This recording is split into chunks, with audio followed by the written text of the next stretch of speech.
نے آج 8واں پارہ تراویح میں مکمل سنا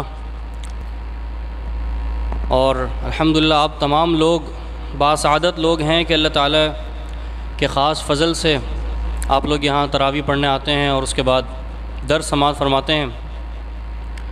اور یقین جانیے اسی مناسبت سے ایک بات مجھے یاد آئی کہ جب صحابہ دین کی تعلیم کے لیے ایک دوسرے صحابی سے یا تابعی سے دین کی تعلیم سیکھتے تھے تو وہ دور دراز علاقوں میں سفر کیا کرتے تھے باقاعدہ، ایک حدیث کے لیے، ایک دین کی چھوٹی سی بات کے لیے۔ ایک تابعی ہیں، وہ کہتے ہیں ایک حدیث بیان کرنے کے بعد جن کو حدیث بیان کرتے ہیں ان کو کہتے ہیں اعطیناکہ بغیر شیء فقد کان یرکب فیما دونہا الی المدینہ، کہ یہ جو دین کی تعلیم میں نے تمہیں دی ہے نا، میں نے تمہیں ایسی بالکل فری میں دے دی ہے، بالکل فری آف کاسٹ تمہیں دے دی ہے، اور اس چیز کے لیے، اس چھوٹی سی حدیث کے لیے، آیت کے لیے، دین کی تعلیم کے لیے یہاں سے لے کے مدینہ تک کا سفر کیا جاتا تھا، اس چھوٹی سی دین کی نصیحت کے لیے میں نے آج تمہیں ایسی فری میں دے دی۔ تو الحمدللہ اللہ تعالیٰ کا ایک بہت بڑا فضل ہے، کرم ہے کہ ہمیں یہاں پہ بالکل ایک اچھے ماحول میں آسانی کے ساتھ جو ہے وہ دین سیکھنے کو مل رہا ہے۔ تو انشاءاللہ آج آپ کے سامنے 8ویں پارے کا خلاصہ پیش کیا جا رہا ہے۔ ابتدائی آیات میں اللہ تعالیٰ نے آیت میں یہ بیان فرمایا کہ اللہ تعالیٰ نے تمام انبیاء کے لیے ایسے لوگ تھے کہ جو ان کی مانتے بھی تھے اور ایسے بھی تھے جو ان کے دشمن تھے، تو بیان کیا کہ وَكَذَلِكَ جَعَلْنَا لِكُلِّ نَبِيٍّ عَدُوًّا شَيَاطِينَ الْإِنسِ وَالْجِنِّ، ان کے دشمنوں میں سے کچھ لوگ یعنی شیاطین تھے، اور وہ انسانوں میں سے بھی تھے اور جنات میں سے بھی تھے۔ اور یہاں پہلے انس کا ذکر کیا گیا، پتہ یہ چلا کہ جو انبیاء کے ساتھ ہوتے ہیں ان کی امت والے، ان میں کچھ ایسے شریر لوگ بھی ہوتے ہیں کہ جن کے اندر شیطانوں والی خصلتیں اور عادتیں پائی جاتی ہیں کہ وہ انبیاء کو کتنا تنگ کرتے ہیں۔ اس کے بعد آگے قرآن کریم کی 3 صفات بیان کی جا رہی ہیں۔ ویسے تو قرآن کریم کے بہت سے نام اور صفات قرآن کریم میں خود موجود ہیں، یہاں پہ 3 صفات بہت ہی عمدہ ہیں۔ فرمایا وَتَمَّتْ كَلِمَةُ رَبِّكَ صِدْقًا وَعَدْلًا لَا مُبَدِّلَ لِكَلِمَاتِهِ، پہلی صفت صدقہ، یعنی قرآن کریم میں جتنی بھی خبر موجود ہے، جتنی بھی آپ کو خبریں دی جاتی ہیں پرانی امتوں کی، پرانے انبیاء کے حوالے سے جتنی بھی خبریں سب بالکل سچ ہیں، کوئی جھوٹی خبر نہیں ہے اس میں، اور تمام کی تمام خبریں جو آپ صلی اللہ علیہ وسلم کے دور کی ہوں یا اس سے پرانی دور کی ہوں، سب کی سب خبریں سچی ہیں۔ دوسری صفت کیا ہے؟ وعدلا، اور قرآن کریم میں جتنی بھی آپ کو حکم دیے جاتے ہیں، جتنے بھی احکامات ہیں، جتنے بھی اوامر ہیں، یعنی جن چیزوں کا حکم دیا گیا ہے اور وہ چیزیں کہ جن سے روکا گیا ہے، جو بھی نواہی ہیں، سب کے سب عدل پر مبنی ہیں، کیونکہ یہ کلام اللہ تعالیٰ کا کلام ہے کہ جو الحکیم ہے، جو کمال حکمت والا ہے، اور جو العادل ہے کہ جو عدل کرنے والا ہے۔ تو اس قرآن کریم میں کوئی ایسا حکم نہیں ہے کہ جو عدل سے خالی ہو، تمام کے تمام احکامات عدل پر مبنی ہیں۔ تیسری صفت لا مبدل لکلماتی، اور اس کے جو یہ کلام ہے، جو اس کے الفاظ ہیں، یہ تبدیل ہونے والے نہیں ہیں۔ آج ہمارے محلے میں، ہماری گلی میں، ہر گھر میں آپ کو حافظ مل جائے گا کہ جو اللہ تعالیٰ نے اس کی حفاظت کی ذمہ داری لی ہے، اس کی مثال ہمارے سامنے ہے۔ آپ غلط پڑھنا چاہیں گے وہ آپ کو بتا دے گا نہیں ایسا نہیں ہے، قرآن میں ایسا ہے۔ تو یہ اللہ تعالیٰ نے اپنے کلام کی حفاظت کی ہے کہ اس کا ایک لفظ بھی چینج نہیں ہو سکتا، نہ کوئی زبردستی چینج کر سکتا، نہ کوئی چوری چھپے چینج کر سکتا، اس میں کوئی تبدیلی نہیں ہو سکتی، کیونکہ اللہ تعالیٰ نے اپنے کلام کی حفاظت کے ذمے خود ذمہ داری لی ہے۔ اور آپ صلی اللہ علیہ وسلم کے دور میں بہت سی کوششیں کی گئیں کہ بھئی اس قرآن کو چیلنج دیا گیا کہ ہم بھی ایسا کلام بنا کے لے کے آ سکتے ہیں، تو اللہ تعالیٰ نے لوگوں کو چیلنج دیا، چلو اس قرآن میں تو 114 صورتیں ہیں، تم ایسا کرو 10 صورتیں لے آؤ، فأتوا بعشر سور، کوئی 10 صورتیں ایسی لے آؤ تو ہم مان لیتے ہیں تمہیں۔ پھر کچھ عرصے بعد فرمایا چلو یہ نہیں کر سکتے، 1 صورت لے آؤ، فأتوا بسورۃ من مثلہ، اللہ اکبر، 1 صورت بھی تمہاری اوقات نہیں ہے کہ تم اس قرآن جیسی 1 صورت بھی لے کے آؤ۔ اچھا جی 1 صورت بھی زیادہ ہو گئی، 1 آیت ایسی لے آؤ، 1 آیت، اس میں 6000 سے زیادہ آیتیں موجود ہیں، کوئی 1 آیت بھی ایسی لے آؤ کہ جس میں قرآن حکیم جیسا انداز موجود ہو، کوئی نہیں لا سکتا قیامت تک۔ تو یہ قرآن کریم کا جو ہے وہ معجزہ ہے کہ اللہ تبارک و تعالیٰ نے اس میں تمام احکامات عدل پر مبنی ہیں وہ بیان کیے ہیں، اور اس کی ہر بات سچی ہے، اور اس کے کلمات، اس کے الفاظ کبھی چینج نہیں ہو سکتے، کبھی تبدیل نہیں ہو سکتے۔ اس کے بعد آگے آیات میں فرمایا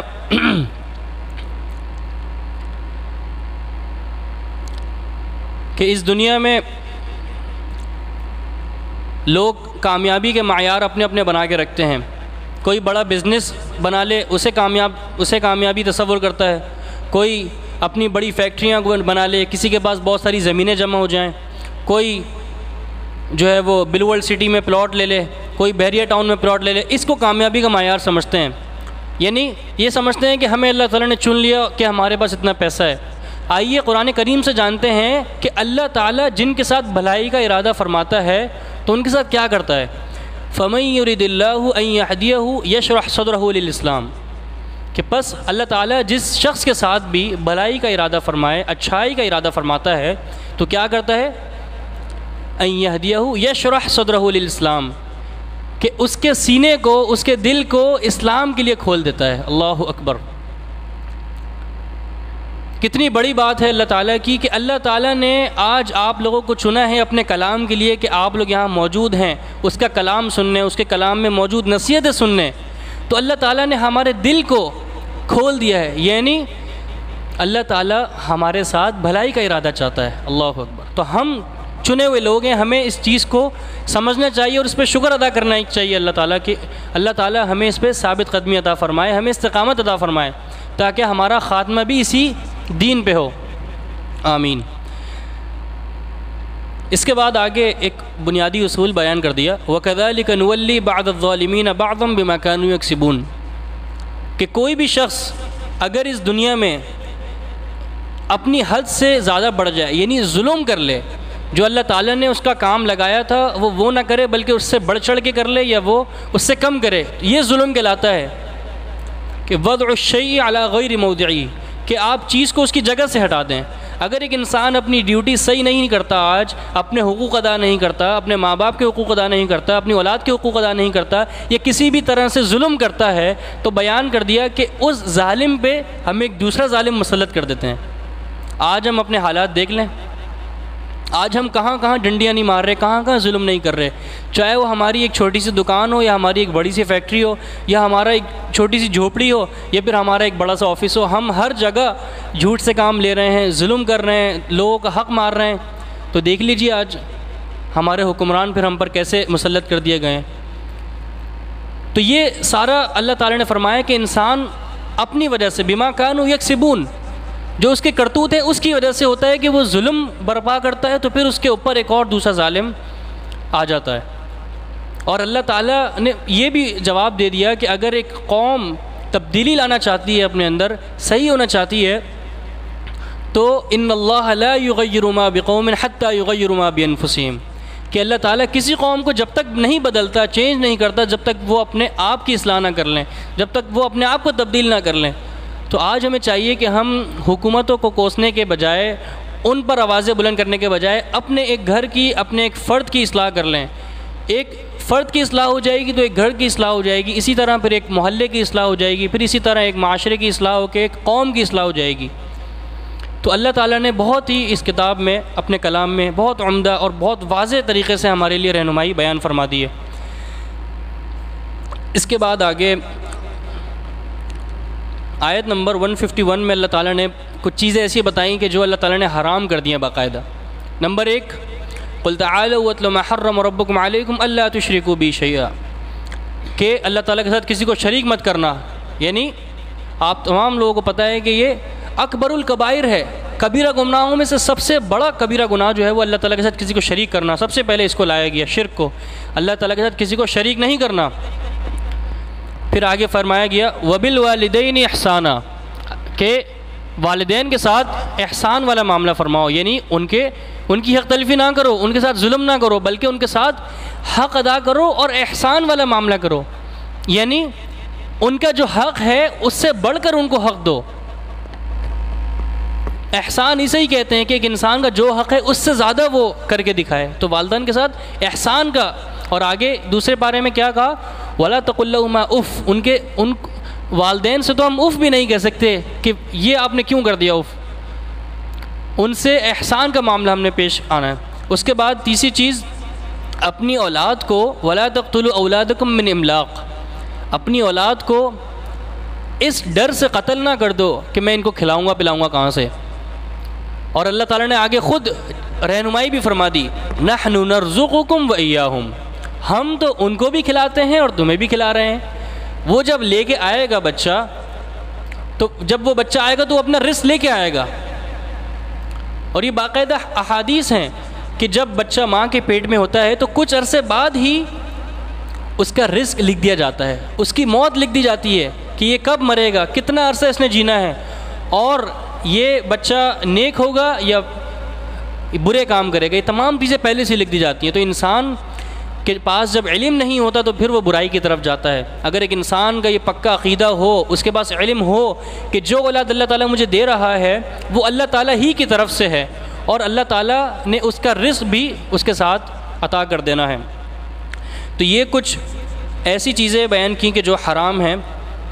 اور اس کے بعد ایک اور چیز بیان کی کہ یتیم کا مال مت کھاؤ، یہ بھی کبیرہ گناہوں میں سے ایک گناہ ہے. اور اس کے بعد حکم دیا کہ اپنا ناپ تول جو ہے وہ پورا کیا کرو، اس میں کمی کوتاہی مت کیا کرو. اس کے بعد یہ سورۃ الانعام چل رہی تھی، اس کی آخری آیات میں ایک اچھی بات، بہت اچھی بات بیان کی کہ ایک انسان اللہ تعالیٰ کی اگر رحمت کو دیکھنا چاہتا ہے کہ وہ کتنا زیادہ غفور الرحیم ہے، کتنا عطا کرنے والا ہے، کتنا تواب ہے، تو اس آیت کو دیکھے اور اس کا عدل دیکھے کہ وہ انسان کے ساتھ کس طرح عدل کر رہا ہے اور کس طرح اس کی رحمت کا پلڑا بھاری ہے. من جاء بالحسنۃ فلہ عشر امثالہا، کہ جو بھی ایک نیکی کرے گا تو اس کو کتنا اجر ملے گا؟ ایک نہیں بلکہ 10 گنا اجر ملے گا. یہ کیا ہے؟ یہ اللہ تعالیٰ کا رحم نہیں ہے تو اور کیا ہے؟ اس کی مہربانی نہیں تو اور کیا ہے؟ جو ایک، صرف ایک، من جاء بالحسنۃ، ایک نیکی لائے گا اس کو اس کے 10 گنا اجر دیا جائے گا. اور ومن جاء بالسیئۃ فلا یجزى الا مثلها، اور جو بھی کوئی ایک گناہ کر دے تو بس اس کو اتنا ہی اس کا گناہ کا اجر دیا جائے گا، یعنی اس کو گناہ کا عذاب دیا جائے گا جتنا اس نے گناہ کیا ہے. اللہ اکبر. یہ ہے غفور الرحیم کا معنی کہ اللہ تعالیٰ تو گناہوں کو معاف کرنے والا ہے، کہ اگر تم ایک گناہ کرو گے، اگر تم نے اس کی معافی نہیں مانگی تو تمہیں اسی گناہ کا بدلہ دیا جائے گا. لیکن اگر تم نیکی کرو گے، یعنی گناہوں کی معافی کرنا بھی ایک نیکی ہے، گناہوں کی ہم معافی مانگتے ہیں وہ بھی ایک نیکی ہے، اس پہ بھی اللہ تعالیٰ 10 گنا اجر دے گا. اللہ اکبر. اس کے بعد آگے انہی آیات، اسی صورت کے آخر میں ایک اور آیت بیان کی گئی، بہت ہی پیاری آیت ہے کہ آج انسان نے اپنی زندگی کا مقصد جو ہے وہ اس دنیا کو بنا لیا ہے. اس دنیا میں اس کے پاس اسٹیٹ کار آ جائے، اس کے پاس لینڈ کروزر آ جائے، 2 بنگلے آ جائیں اور لائف سیٹل ہو جائے، یہ زندگی ہے اور یہ زندگی کا مقصد ہے. یاد رکھیں، آپ سب کو پتہ ہے کہ کسی بھی چیز کا اگر مقصد فوت ہو جائے نا تو وہ چیز کام کی نہیں رہتی. یہ مائک جس سے میں بات کر رہا ہوں، اس کا مقصد کیا ہے؟ آواز آگے پہنچانا. اگر یہ بیکار ہو جائے گا تو میں بھی اس کو اتار کے رکھ دوں گا، کیونکہ خامہ خواہ پھر میں نے اس کو پہنا ہوا ہے. یہ موبائل اگر بیکار ہو جائے گا اس کو میں اندر گھر میں بند کر کے رکھ دوں گا. تو یہ اللہ تعالیٰ نے انسان کو پیدا کیا، اس کا مقصد اللہ تعالیٰ نے خود بیان کر دیا. کیا مقصد ہے؟ اللہ تعالیٰ نے خود مقصد بیان کر دیا کہ الذی خلق الموت والحیات لیبلوکم ایکم احسن عملا. میں نے تو انسان کو پیدا ہی اس لیے کیا ہے کہ تاکہ میں اس کو آزماؤں. اور دوسری جگہ وما خلقت الجن والانس الا لیعبدون، میں نے انسانوں اور جنوں کو صرف اور صرف اسی لیے پیدا کیا ہے کہ وہ میری عبادت کریں. یہ ہے انسان کا مقصد. آج ہم کن کن مقاصد میں اپنی زندگی کے مقصد تلاش کر رہے ہیں. تو یہ ہے ایک انسان کی زندگی کا مقصد. اور سوال یہ پیدا ہوتا ہے کہ انسان عبادت کہاں کہاں کرے. آئیے قرآن سے پوچھتے ہیں، قل ان صلاتی ونسکی ومحیای ومماتی للہ رب العالمین. اللہ تعالیٰ نے کہا کہ اے پیغمبر آپ کہہ دیجئے کہ میری نماز، ونسکی اور میری عبادت، ونسکی اور میری قربانی، ومحیای ومماتی، صرف نماز اور قربانی ہی نہیں، ومحیای ومماتی، میری پوری کی پوری زندگی اور موت صرف اللہ تعالیٰ کے لیے ہے. صرف اللہ رب العزت کے لیے ہے، اللہ رب العالمین کے لیے ہے کہ جس نے مجھے زندگی عطا کی تو میرا یہ حق ہے کہ میں اسی کے بتائے ہوئے اصولوں پہ زندگی کو گزاروں۔ تو ہمیں چاہیے کہ ہم سب سے پہلے اپنی زندگی کا مقصد جانیں کہ ہمیں جس نے پیدا کیا اس زندگی کا مقصد بھی اس نے ہمیں بتا دیا۔ اگر اس مقصد سے ہم اپنی زندگی گزاریں گے تو ہماری کامیابی ہمارا مقدر بنے گی۔ وقت بہت مختصر ہے، ابھی آدھے پارہ رہتا ہے، لیکن اس میں کچھ مختصر باتیں انشاءاللہ وہ ذکر کرتا ہوں۔ اب سورۃ الاعراف شروع ہو رہی ہے۔ اعراف کا معنی آگے خود واضح ہو جائے گا، انشاءاللہ آگے بیان کیا جائے گا۔ اس سورت کے ابتداء میں شیطان کا قصہ بیان کیا گیا کہ شیطان کو جب اللہ تعالیٰ نے حکم دیا کہ تم فرشتوں کے ساتھ حضرت آدم علیہ السلام کو سجدہ کرو، اس نے سجدہ نہیں کیا۔ کیوں نہیں کیا؟ اللہ تعالیٰ نے پوچھا قال ما منعک الا تسجد اذ امرتک، جب میں نے تمہیں حکم دیا تو تم نے سجدہ کیوں نہیں کیا؟ اس نے خود وجہ بھی بتا دی، قال انا خیر من، کہ میں حضرت آدم سے بہتر ہوں، یعنی تکبر کیا، دوسرے کو کمتر سمجھا اور اپنے آپ کو بڑا سمجھا۔ تکبر کی تعریف آپ صلی اللہ علیہ وسلم نے خود بیان کی کہ بطر الحق وغمت الناس، تکبر یہ ہے کہ انسان حق کو ٹھکرا دے، اور دوسری چیز کیا ہے؟ وغمت الناس، اور لوگوں کو حقیر جانے۔ تو یہاں پہ ابلیس نے، شیطان نے حضرت آدم علیہ السلام کو اپنے سے کمتر جانا اور کہا کہ میں ان سے زیادہ بہتر ہوں، اس لیے میں نے سجدہ نہیں کیا، تیری اطاعت گزاری نہیں کی۔ تو پھر اس پر شیطان پر لعنت کر دی گئی۔ اور اس کے بعد باتیں بہت ساری میں لکھ کے لاتا ہوں کہ بس بیان کر دوں، لیکن وقت بہت مختصر ہوتا ہے، اس لیے ایک بات یہ بتا دیتا ہوں کہ آپ سب کو پتہ ہے کہ شیطان نے حضرت آدم علیہ السلام کو بہکایا، پھسلایا اور جنت سے نکلوا دیا۔ یہ بات بہت اہم ہے کہ اس نے کس طرح بہلایا اور پھسلایا۔ آیت میں اللہ تعالیٰ نے خود بیان کر دیا کہ شیطان نے کیا کہا، وَقَاسَمَهُمَا إِنِّي لَكُمَا لَمِنَ النَّاصِحِينَ۔ اب جو لوگ عربی کو جانتے ہیں، عربی گرامر، تو یہاں پہ اس کا اسلوب، اس کا انداز، اس کا طریقہ دیکھیں۔ اس نے کیا کہا، وَقَاسَمَهُمَا، سب سے پہلی چیز تو اس نے قسم کھائی، اللہ تعالیٰ کی قسم کھائی ان دونوں کو گمراہ کرنے کے لیے۔ اب آپ کو پتہ ہے کہ اگر ایک بندہ اللہ تعالیٰ کا ہے، یعنی اللہ تعالیٰ کا بندہ، اس کے سامنے اگر اللہ تعالیٰ کی قسم کھائی جائے تو وہ بندہ مان جاتا ہے کہ ہاں یار یہ بندہ سچ کہہ رہا ہوگا۔ تو سب سے پہلی چیز اس نے قسم کہی، وَقَاسَمَهُمَا، پھر کیا کہا، انی، یہاں پہ انا جو ہے یہ تاکید کے لیے استعمال ہوتا ہے کہ ضرور بالضرور، بے شک، اس میں کوئی شک نہیں ہے، انی لکما، کہ میں تم دونوں کے لیے، لام بھی یہ تاکید کے لیے آتا ہے عربی میں، لکما، ضرور بالضرور، یعنی اس کا انداز دیکھیں بات کرنے کا کہ کس طرح اس نے بلایا پسلایا، لمن الناصحین، کہ میں تو ضرور بالضرور تم دونوں کی خیر خواہی کرنے والا ہوں، تم دونوں کو نصیحت کرنے والا ہوں۔ چوتھی چیز اس میں ناصحین، یعنی ناصح، نصیحت کرنے والا۔ اس نے یہ نہیں کہا کہ انصحو، میں تمہیں نصیحت کرتا ہوں، یعنی فعل استعمال نہیں کیا، اس نے کہا ناصحین، اسم فاعل استعمال کیا۔ اس کا معنی یہ ہوتا ہے کہ اس میں ثبوت پایا جاتا ہے کہ میں تو ہوں ہی نصیحت کرنے والا، میں صرف ابھی نصیحت نہیں کر رہا۔ اللہ اکبر، اس کا انداز بیان کیا گیا۔ اس آیت میں 4 چیزوں کو اجاگر کیا گیا میں نے آپ کے سامنے کہ شیطان نے کس طرح بہلایا پھسلایا۔ تو پھر اس کی باتوں میں حضرت آدم علیہ السلام آ گئے اور انہوں نے اس درخت کے قریب چلے گئے جس سے اللہ تعالیٰ نے ان کو روکا تھا، اس وجہ سے ان کو جنت سے نکال دیا گیا۔ تو آگے ہمارے لیے اس میں کیا نصیحت ہے کہ ہم شیطان سے دور رہیں، ہم شیطان کے فتنے سے دور رہیں، شیطان کو اپنا دوست نہ بنائیں۔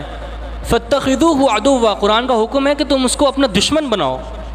اور قرآن یہاں پہ خود بیان کرتا ہے کہ یا بنی آدم لا یفتننکم الشیطان کما اخرج ابویکم۔ یاد رکھیں کہ اگر آپ کو نصیحت کرے نا کوئی شخص کہ یار تم یہ مت کرو، تو انسان کبھی اگنور کر دیتا ہے، لیکن اگر ہمیں ہمارے باپ کا واسطہ دے کے کہا جائے کہ تم اس ذات سے دور رہو، اس شیطان سے دور رہو کہ جس نے تمہارے باپ کو نکالا، جس نے تمہارے ماں باپ کو یعنی بہلایا پھسلایا، تمہارے ماں باپ کو گمراہ کیا، تو انسان فوراً چوکندہ ہو جاتا ہے۔ تو یہاں اللہ تعالیٰ نے یہ انداز اپنایا کہ لا یفتننکم الشیطان، ہمارے ماں باپ کا واسطہ دے کے ہمیں اللہ تعالیٰ کہہ رہا ہے کہ شیطان کو اپنا دوست مت بنانا۔ اور آج ہمیں چاہیے کہ ہم رحمان کے دوست بنیں، اللہ تعالیٰ کے دوست بنیں، لیکن آج ہم کن گمراہیوں میں پڑے ہوئے ہیں، ہم شیطان سے دوستی کر بیٹھتے ہیں۔ تو یہاں پہ یہ انداز اپنا کے ہمیں سمجھایا گیا کہ شیطان سے بالکل دوستی نہ کرنا، کیونکہ وہ تو انسان کو گمراہ کرتا ہے۔ اس کے بعد آگے آپ لوگوں کی اجازت ہو تو 2-3 باتیں انشاءاللہ کرتا ہوں، پھر بات ختم کرتا ہوں۔ دیکھیں، ہمارا اللہ تعالیٰ نے ہمیں ایک جسم عطا کیا ہے، ہم اس جسم کو چھپانے کے لیے لباس پہنتے ہیں۔ اللہ تعالیٰ نے خود بیان کیا، یا بنی آدم قد انزلنا علیکم لباسا یواری سوآتکم وریشا، کہ اے ابن آدم، ہم نے تم پہ لباس نازل کر دیا، یعنی اس لباس سے تم اپنی پردہ پوشی کرتے ہو اور اپنا یعنی اس سے اپنی شرمگاہ کو چھپاتے ہو، وہ زیب و زینت کا باعث ہے یہ لباس۔ پھر آگے کیا بیان کیا گیا، یہ لباس تو تم اس لباس سے اپنے جسم کو چھپاتے ہو، لیکن اللہ تعالیٰ کے ہاں ایک لباس اور بھی ہے، یعنی اس لباس سے، یہ جو ہم نے پہنا ہوا ہے کپڑا، اس سے ہم اپنے جسم کو چھپا رہے ہیں۔ اللہ تعالیٰ کے ہاں ایک لباس اور بھی ہے جسے روح کا لباس کہا جاتا ہے۔ یعنی آج ہم جسم پہ تو بہت اچھے اچھے کپڑے، پینٹ شرٹ اور ایک سے ایک جو ہے وہ شیروانیاں پہن کے، اچھے اچھے کاٹن لون کے اچھے اچھے سوٹ پہن کے گھومتے ہیں، لیکن کیا ہم اپنے جو روح کا لباس ہے اس کی فکر کرتے ہیں؟ اور وہ لباس ہے کیا؟ اللہ تعالیٰ نے خود بیان کیا، وَلِبَاسُ التَّقْوَى، اور یہ تقوی کا لباس ہے۔ اللہ اکبر! تقوی آپ کے سامنے بہت دفعہ بیان کیا جا چکا ہے کہ تقوی ہے کیا؟ اللہ تعالیٰ کی بات ماننا، اللہ تعالیٰ کی حرام کردہ چیزوں کو پامال مت کرنا، اللہ تعالیٰ کی حدود کو پامال مت کرنا، بلکہ اللہ تعالیٰ کی اطاعت میں آ جانا اور اللہ تعالیٰ سے اپنی مغفرت کروا لینا، یہ ہے تقوی۔ تو آج اگر ایک انسان اچھا خاصا مہنگا لباس بھی پہن کے کیوں نہ جا رہا ہو، بہت اچھا بن ٹھن کے، لیکن اگر اس کی روح ننگی ہے تو آپ مجھے بتائیے کہ اللہ تعالیٰ کے یہاں اس کا کیا مقام ہوگا؟ کہ اگر اس نے اپنی روح کا خیال نہ کیا، اس نے اپنی روح کو اچھا لباس نہ پہنایا تقوی کا، تو پھر اس کا اللہ تعالیٰ کے یہاں کیا مقام ہوگا؟ اس کے بعد یہاں پہ جو اعراف کی بات ہوئی تھی کہ اعراف کسے کہتے ہیں، اس سے پہلے ایک اور بات کرتا چلوں۔ اللہ تعالیٰ نے آیت میں یہ بیان کیا کہ ان الذین کذبوا بآیاتنا واستکبروا عنہا، کہ جو لوگ اس دنیا میں اللہ تعالیٰ کے دین سے، اللہ تعالیٰ کی قرآن و حدیث سے اعراض کرتے ہیں، اس کی تکذیب کرتے ہیں، اس کو جھٹلاتے ہیں، اور پھر جھٹلانے کے بعد تکبر کرتے ہیں۔ تکبر میں نے بیان کیا کہ حد کو ٹھکرانا، دوسروں کو کم تر سمجھنا۔ جو لوگ یہ کرتے ہیں ان لوگوں کے ساتھ ہوگا کیا؟ وَلَا يَدْخُلُونَ الْجَنَّةَ، وہ لوگ جنت میں نہیں جا سکتے پھر۔ اور اللہ تعالیٰ کے کلام کا انداز دیکھیے کہ وہ جنت میں کس طرح یعنی داخل ہی نہیں ہو سکتے، اس کا ایک انداز بیان کیا، حَتَّى يَلِجَ الْجَمَلُ فِي سَمِّ الْخِيَاطِ، جب تک ایک اونٹ سوئی کے اندر داخل نہ ہو جائے۔ سوئی کے اندر ایک چھوٹا سا سوراخ ہوتا ہے، کیا اونٹ اس میں کبھی داخل ہو سکتا ہے؟ یعنی یہ امپاسبلٹی بتائی کہ یہ چیز تو ہے ہی نہیں ممکن کہ ایسے لوگ جنت میں داخل ہو جائیں، جیسے اونٹ ایک سوئی کے اندر داخل نہیں ہو سکتا۔ تو اللہ تعالیٰ سے دعا ہے کہ اللہ تعالیٰ ہم جو دین پر چل رہے ہیں، اللہ تعالیٰ ہمیں ثابت قدمی عطا فرمائے کہ ہم اللہ تعالیٰ کی آیت کا انکار نہ کر بیٹھیں اور اس تکبر نہ کر بیٹھیں اللہ تعالیٰ کی آیت سے۔ اس کے بعد بس اختتامی بات یہ ہے کہ یہ سورۃ الاعراف ہے، اور اعراف ایک ایسی دیوار کا نام ہے کہ ایک طرف جنت ہوگی یعنی، اور دوسری طرف جہنم ہوگی، اور بیچ میں ایک دیوار کھڑی ہوگی، یعنی جنت میں وہ لوگ جائیں گے کہ جن کی نیکیاں جو ہیں وہ ان کے گناہوں پہ حاوی آ گئیں، یعنی ان کے گناہ کم تھے اور انہوں نے نیکیاں زیادہ کی اس دنیا میں، تو وہ لوگ جنت میں چلے جائیں گے۔ جہنم میں کون لوگ ہوں گے؟ کہ جن کے گناہ زیادہ ہو گئے، نیکیاں کم تھیں، گناہ زیادہ ہو گئے، وہ لوگ جہنم میں جائیں گے۔ اب اعراف یعنی ایسے اصحاب الاعراف کا ذکر ہے، یعنی اعراف والے، یعنی اعراف کی دیوار پہ وہ لوگ کھڑے ہوں گے کہ جن کے گناہ اور نیکیاں دونوں برابر ہوں گے، یعنی جن کے گناہ اور نیکیاں دونوں برابر ہوں گے، اور اب وہ اللہ تعالیٰ کے حکم کا انتظار کر رہے ہوں گے۔ اللہ تعالیٰ ان کو اس دیوار پہ کھڑا کر دے گا، اور اس دیوار کی خصوصیت یہ ہے کہ اس دیوار سے انسان جنت کا بھی مشاہدہ کر سکے گا، جنت میں بھی دیکھ سکے گا جنتیوں کو، ان کے احوال، اور جہنم میں بھی دیکھ سکے گا۔ اب آئیے دیکھتے ہیں، جب وہ جنتیوں کو دیکھے گا تو وہ ان کو سلام کرے گا، ان سلام علیکم، کہ بھائی سلام ہو تم پر یار، تم تو واقعی سبقت لے گئے، تم تو نیک اعمال کر کے اللہ تعالیٰ کی رحمت کو سمیٹ لیا تم لوگوں نے۔ اور پھر جب ان کی نظریں جہنم والوں کی طرف جائیں گی تو وہ ان کا ایسا برا حال ہوگا کہ ان کے برے حال کو دیکھ کے کہیں گے قالوا ربنا لا تجعلنا مع القوم الظالمین، کہ اللہ ان ظالموں میں ہمارا شمار مت کر، یعنی ان جہنمیوں میں، اس جہنم میں ان لوگوں کا ایسا برا حال ہوگا، ان کو ایسا عذاب دیا جا رہا ہوگا کہ وہ اصحاب الاعراف ان سے پناہ مانگیں گے۔ اب اس کے بعد جو اصحاب اعراف والے ہوں گے وہ جہنمیوں کو کہیں گے کہ بھائی دیکھو تم نے برے کام زیادہ کیے تو اسی لیے تم آج جہنم میں ہو، اور جہنمی ان پہ ملامت کریں گے، وہ کہیں گے بھائی تم نے کون سی ایسی نیکیاں کر لی، تم بھی تو جنت میں نہیں ہو، تمہیں بھی تو بیچ میں لا کے کھڑا کر دیا۔ تو پھر حکم دیا جائے گا ادخلوا الجنہ، یعنی اصحاب الاعراف کو بھی جنت میں داخل کر دیا جائے گا، لا خوف علیکم ولا انتم تحزنون، تم پہ کوئی خوف نہیں، کوئی حزن نہیں، اور تم جنت میں داخل ہو جاؤ۔ یہاں پہ بات سمجھنے کی یہ ہے، یعنی ان کفار کا منہ بند کرایا جائے گا، ان مشرکوں کا منہ بند کرایا جائے گا جو جہنم میں ہوں گے، تم چپ رہو، تم کسی لائق نہیں ہو، آج تمہاری کوئی بات سن نہیں جائے گی۔ ان لوگوں پر اللہ تعالیٰ کی رحمت حاوی آ جائے گی۔ پتہ یہ چلا کہ انسان اپنے اعمال سے جنت میں داخل نہیں ہو سکتا یہاں تک کہ اللہ تعالیٰ کا حکم ہو اور اس کو رحمت ہو۔ تو اللہ تعالیٰ ہم پر بھی اپنی رحمت کرے، اور اللہ تعالیٰ ہمیں جیسے ہم آج یہاں جمع ہیں اس مجمع میں، اللہ تعالیٰ ہمیں جنت میں ایسے ہی جمع فرما دے۔ بالکل آخری بات بیان کرتا ہوں، آگے فرمایا ادعوا ربکم، اپنے رب کو تم پکارو، تضرعا وخفیہ، رو رو کے، گڑ گڑا کے۔ کل بیان کیا گیا تھا کہ اگر دعا 3 طریقوں سے مانگی جائے تو اللہ تعالیٰ اس دعا کو کبھی ٹالتا نہیں، اس دعا کو قبول کر لیتا ہے۔ وہی طریقے بیان کیے گئے، تضرعا، رو رو کے، گڑ گڑا کے اس سے دعائیں مانگو، اور وخفیہ، اور سرگوشی میں یعنی اکیلے پن میں بھی اللہ تعالیٰ سے دعائیں مانگو۔ انہ لا يحب المعتدین، لیکن یہاں ایک بڑی عجیب بات بیان کی گئی کہ اللہ تعالیٰ حد سے گزر جانے والوں سے، اعتداء کرنے والوں سے، زیادتی کرنے والوں سے محبت نہیں کرتا۔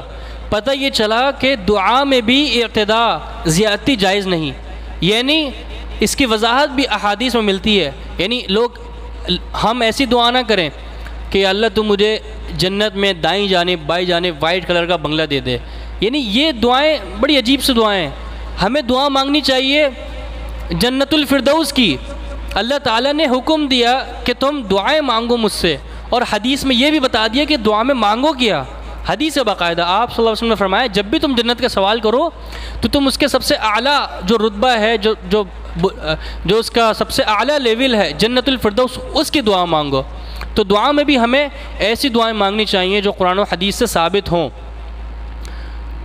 اس کے بعد بالکل آخری آیات میں ایک چیز بیان کی گئی، یہاں جو آخری یعنی اس صورت کی ابتدا میں اور اس پارے کے اختتام میں بہت سارے انبیاء کے قصے ہیں کہ کس طرح ان کی قوموں نے ان کی بات نہیں مانی اور ان کا برا انجام ہوا۔ یہاں پہ حضرت صالح علیہ السلام کے قصے میں یہ بیان کیا گیا کہ لقد ابلغتکم رسالۃ ربی، وہ کہیں گے کہ بھئی میں نے تو اپنا پیغام تم پہ پہنچا دیا، ونصحت لکم، انہوں نے کہا کہ میں نے تمہیں نصیحت کر دی، ولکن لا تحبون الناصحین، لیکن مسئلہ تم لوگوں کے ساتھ ہے کہ تم لوگوں کو نصیحت کرنے والوں سے محبت نہیں ہے۔